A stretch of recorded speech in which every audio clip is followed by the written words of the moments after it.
Spotlights blaze across the Crypto.com arena rafters, spotlighting a pulse that's about more than just highlight reels and buzzer beaters. This is the heartbeat of a team, itching to sprint down the court with lethal precision, a pulse that electrifies purple and gold fans hungry for Showtime's next act. Now, while every Lakers offseason is a chess match with destiny, this summer has found our squad standing firm at a pivotal crossroad, holding its ground. When many expected fireworks, if you bleed Lakers colors, you're locked in for every move, every hold, because this isn't just about who hits the hardwood. It's about the identity that drives them there. And so, we dive deep into a whisper growing louder around the league: the Lakers' refusal to part with two key players despite tempting calls from other clubs. Gabe Vincent and Jared Vanderbilt aren't just names murmured in trade talks. They are the grit and grind that shaped the rhythm on and off the floor. Those offers came knocking, yes, teams circling, looking to pry loose rotation pieces from the purple and gold puzzle, but the Lakers slammed the door, resolutely keeping their veterans in place. If you think this was a passive summer, think again.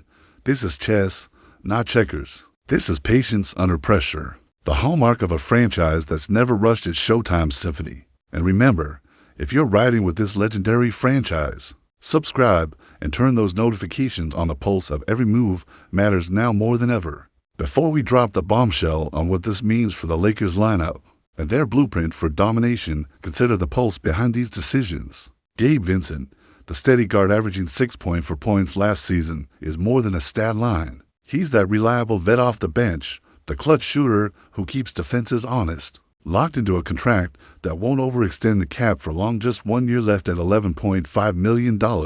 Meanwhile, Jared Vanderbilt brings no-nonsense hustle, grabbing 5.1 rebounds across 36 games. A defensive anchor and versatile forward whose value transcends box scores. The Lakers, amid crafting the roster around stars like LeBron James and Luka Doncic, have already inked marquee signings like Marcus Smart and Adrien Ayton.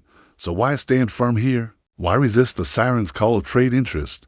Because the Lakers see more than players. They see schematics, chemistry, and a pulse that must not be disturbed mid-beat. Imagine the inside of the locker room. Quiet intensity, a rotation shuffle in the making. Whispers are not yet hanging in the air.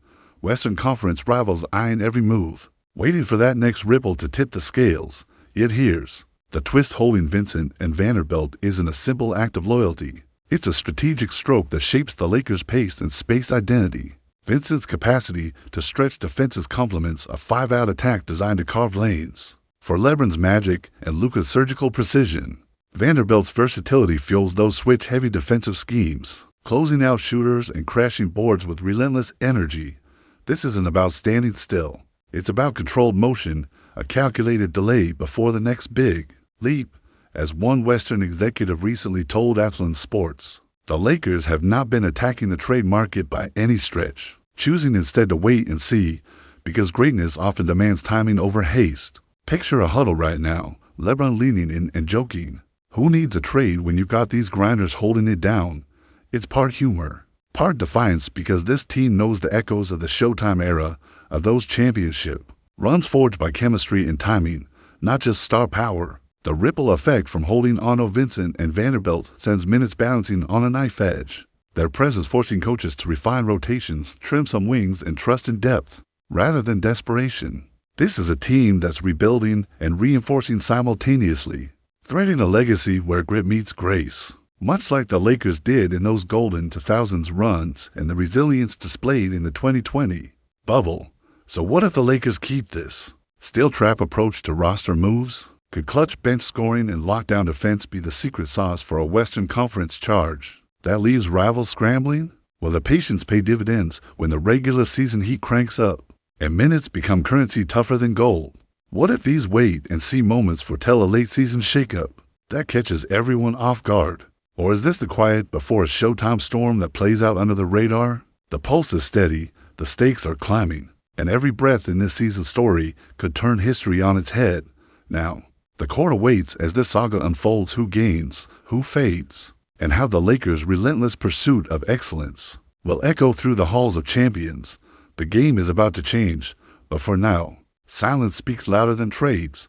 What's next? The answer lies in the seconds ticking down, the signature passes, and the unstoppable drive of purple and gold. Warriors ready to light up the hardwood once again. Showtime never truly waits long, but when it strikes, the world watches.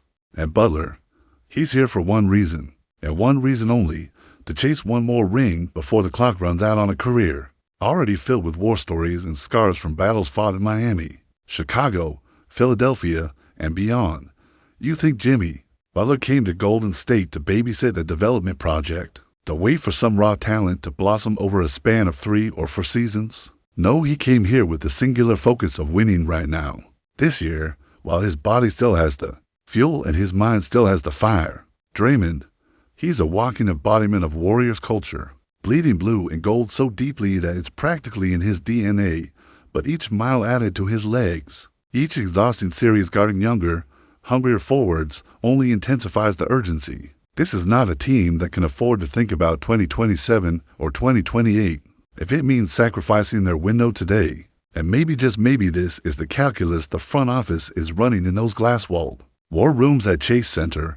Maybe they've decided they can't afford to wait for Kuminga to figure it out, to sand down the rough edges of his offensive game, while Steph Curry is still playing at an MVP level. But here's the thing, even if that's true, it doesn't make the move any less of a gamble. Because if this front office swings and misses, if Niang doesn't elevate the bench unit the way they're betting he will, if those 2 shiny draft picks never materialize into meaningful upgrades or star players, this isn't just a bad trade on paper. This is the kind of misstep that marks the beginning of a slow fade.